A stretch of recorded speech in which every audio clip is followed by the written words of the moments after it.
Bupati Purwakarta menutup tempat ibadah umat Kristen. Semua akan kita bahas di video ini. Jumpa lagi dengan saya di channel Johannes Leong. Ada berita yang tidak bagus dari Kabupaten Purwakarta. Bupati Purwakarta menyegel sebuah bangunan yang dijadikan rumah ibadah alias gereja oleh Jemaat Gereja Protestan Simalungun. Berita ini sungguh menyedihkan dan sekaligus juga membuat geram. Sebenarnya yang membuat saya geram ketika kita menonton cuplikan video penyegelan bangunan tersebut disegel sambil ada terdengar suara teriakan.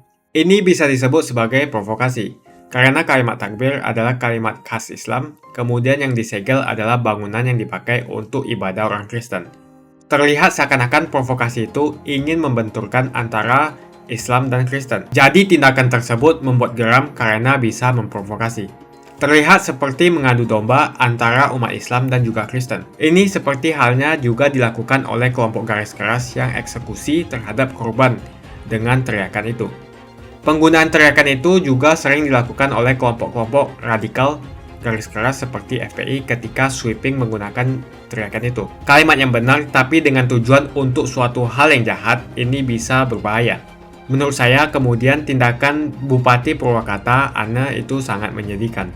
Dulunya ketika Purwakarta dipimpin oleh Kang Deddy, Purwakarta yang kita lihat saat itu adalah kabupaten yang sangat toleran. Bagaimana Purwakarta waktu itu sangat menggeliat sebagai tujuan wisata air mancur yang luar biasa.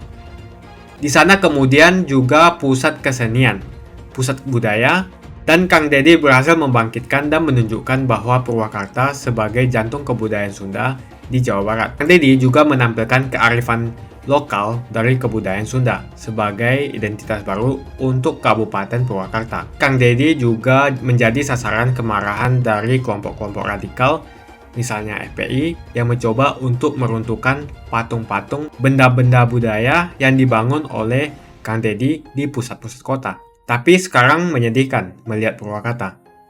Padahal Bupati Purwakarta itu adalah sebelumnya istri dari Kang Deddy. Purwakarta sekarang yang kita dengar hanyalah isu tentang masalah pribadi, isu perceraian, gugat cerai antara Bupati Purwakarta sekarang terhadap mantan suaminya, Kang Deddy. Kemudian sekarang penutupan bangunan yang dipakai untuk ibadah sangat menyedihkan. Karena dipimpin oleh orang yang bisa disebut dengan tidak layak atau tidak bisa menjaga warisan lebih dari Kang Deddy, citra Purwakarta sekarang bergeser. Itu fakta yang tidak bisa dibantah. Apalagi seorang bupati.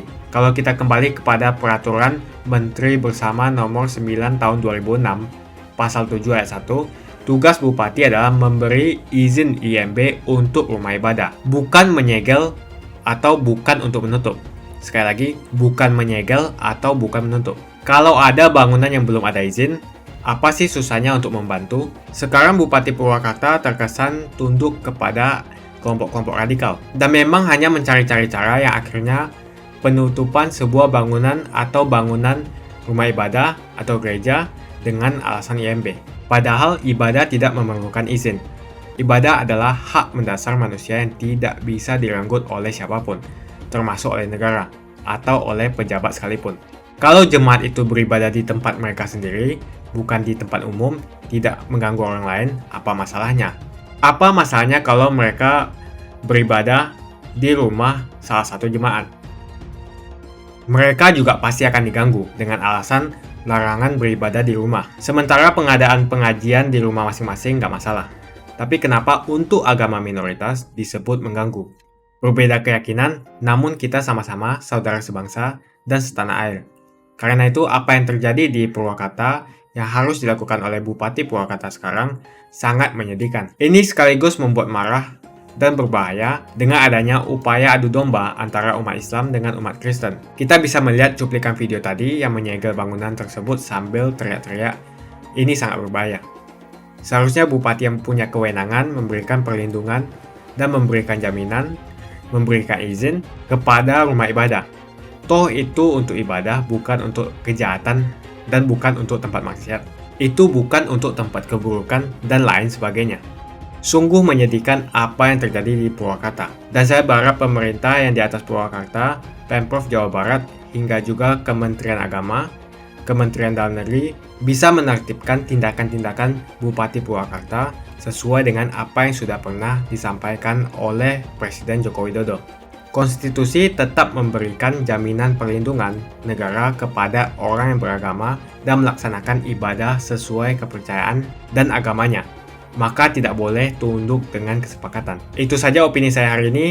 Menurut kalian kenapa ada keinginan untuk menutup dan mengganggu rumah ibadah agama minoritas? Apa alasannya? Dan kenapa ini semua terjadi? Tuliskan opini kamu di kolom komentar. Baik, itu saja. Pastikan Anda semua menekan tombol like di video ini dan bagikan video ini ke teman dan family Anda supaya mereka semua mengetahui informasi ini. Tekan tombol subscribe dan bunyikan loncengnya supaya kamu tidak ketinggalan info dari channel Jonas Leong. Buat kalian yang tertarik untuk investasi